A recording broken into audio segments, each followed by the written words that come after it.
کہ اگر کان میں تکلیف ہوئی ہے تو کان کے ماہر ڈاکٹر کے پاس جایا جائے، آنکھ میں تکلیف ہوئی ہے تو آنکھ کے ڈاکٹر کے پاس جایا جائے۔ ہم اپنی پریشانی اس کو جا کر بتاتے ہیں، اپنی ساری دقتیں اس کے سامنے پیش کرتے ہیں، اور پھر اس کی بتائی ہوئی تجویز پر ہم عمل کرتے ہیں، اس کی دی ہوئی دوا ہم کھاتے ہیں۔ وہ جن چیزوں سے پرہیز کرنے کو کہتا ہے ہم ان چیزوں سے پرہیز کرتے ہیں، لیکن آج ہمارا معاشرہ روحانی طور پر بیمار ہو چکا ہے، روحانی طور پر بگڑ چکا ہے، ہمارے دل گندے ہو چکے ہیں، ہمارے دلوں کے اوپر زنگ لگ چکا ہے، اور ان دلوں کا علاج، اس روحانی بیماری کا علاج ان لوگوں کے پاس ہے جو قرآن کریم جانتے ہیں، قرآن کریم پڑھتے ہیں، قرآن کریم پڑھاتے ہیں۔ اگر ہمیں دین کی فکر ہے، اگر ہمیں اپنی آخرت کی فکر ہے، اگر ہمیں قبر کی منازل کی فکر ہے، تو ہمیں آنا پڑے گا اور اپنا روحانی علاج کرانا پڑے گا۔ اگر ہم نے یہ علاج نہ کرایا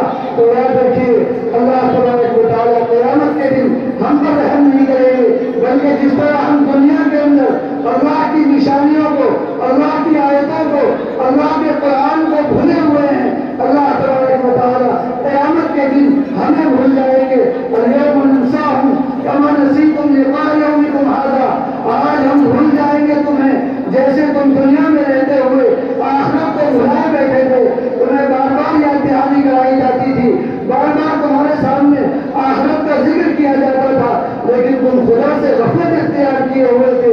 آخرت سے غفلت اختیار کیے ہوئے تھے۔ آج تمہارا حشر برا ہوگا۔ من أعرض عن ذكري فإن له معيشة ضنكا ونحشره يوم القيامة أعمى، جو اس قرآن سے غافل ہو کر زندگی گزارے گا، اللہ تبارک و تعالیٰ قیامت کے روز ایسے آدمی کو نابینا اٹھائے گا، اسے کچھ دکھائی نہیں دے گا، وہ رب ذوالجلال سے کہے گا یا ربی لما حشرتنی اعمیٰ وقد كنت بصیرا، اے میرے رب تو نے مجھے اندھا کیوں بنا دیا، جبکہ میں جب دنیا میں تھا تو سب کچھ دیکھا کرتا تھا، آج آخرت میں میں اندھا ہوں، میری بینائی چھین لی گئی ہے، تو آج ایسا کیوں ہوا؟ رب ذوالجلال فرمائیں گے كذلك أتتك آياتنا فنسيتها وكذلك اليوم تنسى، ایسے ہی دنیا میں میرے قرآن کی آیتیں تمہیں پڑھ پڑھ کر سنائی جاتی رہی، تمہارے سامنے آخرت کا تذکرہ ہوتا رہا، تمہیں قرآن کی ہدایت کی طرف بلایا جاتا رہا، لیکن تم سب چیزوں کو بھلائے رہے۔ وَكَذَلِكَ الْيَوْمَ تُنسَى، اسی کا نتیجہ ہے کہ آج تمہیں فراموش کر دیا گیا ہے، آج تمہیں بھلا دیا گیا ہے۔ ابھی بھی وقت ہے، جب تک اللہ تبارک و تعالیٰ نے یہ زندگی دی ہے، انسان اپنی زندگی کے اندر انقلاب پیدا کر سکتا ہے، تبدیلی پیدا کر سکتا ہے، اور یہ تبدیلی قرآن ہی کے ذریعے ہوگی، یہ تبدیلی رسول اللہ صلی اللہ علیہ وسلم کی تعلیمات اور آپ کے اسوے ہی سے ممکن ہے۔ اس کے علاوہ اگر کوئی بھی تبدیلی ہوگی تو وہ تبدیلی ہمارے لیے اس دنیا میں بھی نقصان دہ ہے اور آخرت میں بھی نقصان دہ ہوگی۔ تو اس لیے میرے بھائیوں، اس موقع کو غنیمت سمجھو، آپ یہاں آئے ہیں اس نیت سے آئے ہیں کہ یہاں سے کچھ لے کر کے جائیں گے، آج سے عہد کریں کہ قرآن کریم کو اپنا رہنما بنائیں گے، اور آج سے ہماری زندگی بلکہ زندگی کا ہر لمحہ، ہمارا اٹھنا بیٹھنا، ہمارا رہن سہن، سب کچھ قرآن کریم کی روشنی میں ہوگا، اور ہم اپنی نئی نسل کے اندر بھی اس قرآن کریم کو منتقل کرنے کی کوشش کریں گے۔ یہ نئی نسل ہمارے لیے انشاءاللہ آخرت میں ایک ذریعہ اور نجات کا اہم سبب بنے گی۔ اللہ تبارک و تعالیٰ ان باتوں پر عمل کرنے کی توفیق عطا فرمائے۔ وآخر دعوانا الحمد للہ۔